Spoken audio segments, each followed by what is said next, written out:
Bonjour à toutes et à tous, j'espère que vous allez bien. Aujourd'hui, je vous propose la lecture d'un livre que j'aime beaucoup qui s'appelle La grosse fin du grand méchant loup. C'est parti!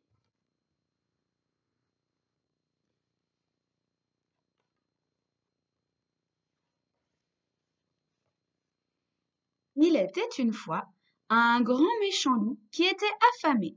Il n'avait pas réussi à croquer un petit cochon, ni à avaler un petit biquet, ni même à conserver dans son bidon le petit chaperon rouge.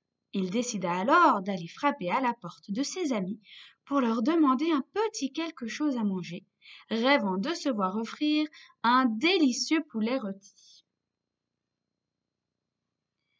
Le loup commença par son ami l'ogre qui habitait dans une vieille chaumière au fond de la forêt.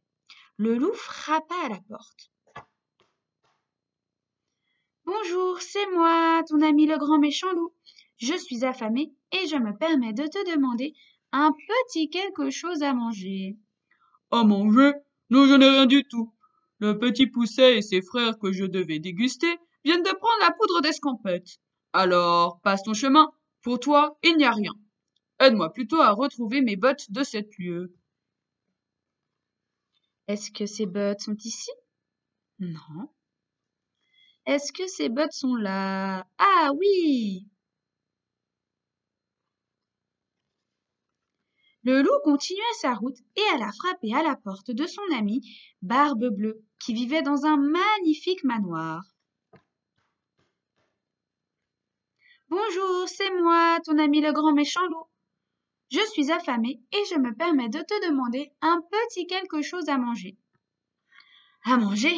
Non, je n'ai rien du tout. Ma nouvelle épouse va arriver et tu n'es pas invité au banquet. Alors, passe ton chemin. Pour toi, il n'y a rien. Aide-moi plutôt à retrouver mes clés. Est-ce que ces clés sont ici? Non.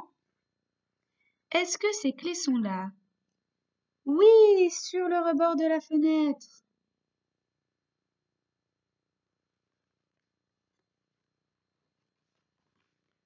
Le loup continua sa route et alla frapper à la porte de son amie Baba Yaga, la cruelle ogresse, qui habitait une sinistre isba. Bonjour, c'est moi, ton ami le grand méchant loup. Je suis affamé et je me permets de te demander un petit quelque chose à manger. À manger? Non, je n'ai rien du tout. La petite fille que je devais cuisiner vient de s'échapper. Alors passe ton chemin. Pour toi, il n'y a rien. Et puis, je n'ai pas le temps de te parler. Il faut que je retrouve mon chat. Est-ce que son chat est ici? Non. Est-ce que son chat est là? Oui. Le loup continua sa route et alla frapper à la porte de son ami Dracula, qui habitait une lugubre demeure. Bonjour, c'est moi, ton ami le grand méchant loup. Je suis affamé et je me permets de te demander un petit quelque chose à manger. À manger?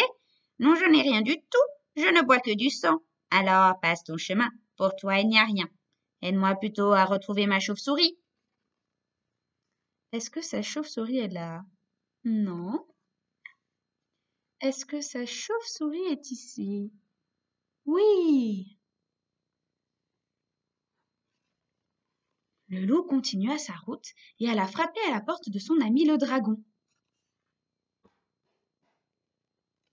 Bonjour, c'est moi, ton ami le grand méchant loup. Je suis affamé et je me permets de te demander un petit quelque chose à manger.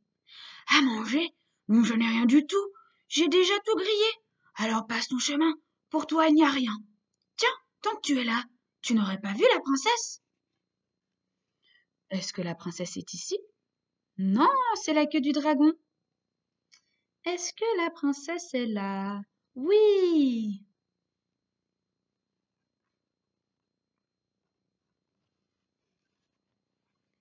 Très déçu de ses amis et plus affamé que jamais, le loup continua son chemin.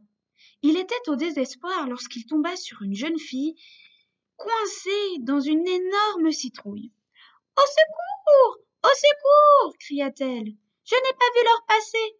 Mon carrosse s'est transformé avant que je puisse rentrer chez moi et me voilà coincé. » Le loup ne comprenait pas grand-chose à cette histoire loufoque, mais il se dit que cette charmante jeune fille ferait un excellent repas. « D'accord, je veux bien vous aider, mais en échange, je veux que vous me donniez à manger, » lui proposa-t-il avec malice. Cendrillon accepta avec joie. Elle n'avait pas vraiment le choix. Le loup commença à croquer l'énorme citrouille, et il était tellement affamé qu'il la dévora en quelques minutes. Le goût n'avait rien à voir avec celui d'un poulet rôti dont il avait tant envie, mais c'était délicieux.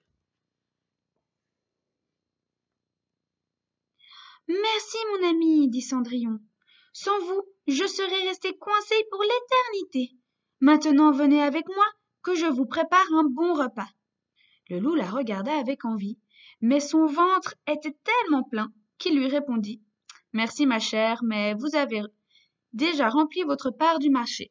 Je suis rassasié. » Cendrillon n'oublia pas comment le loup l'avait sortie de ce mauvais pas. Alors, quand elle épousa le prince et qu'elle s'installa au château, il y avait toujours une assiette pour son ami le loup. Le loup était tellement ravi qu'il en avait oublié son envie de poulet rôti. D'ailleurs, as-tu vu le poulet rôti caché? Non? Alors recommence cette histoire depuis le début. Et voilà, c'était l'histoire La grosse fin du grand méchant loup. J'espère qu'elle vous aura plu et puis passez une bonne journée. À tout bientôt!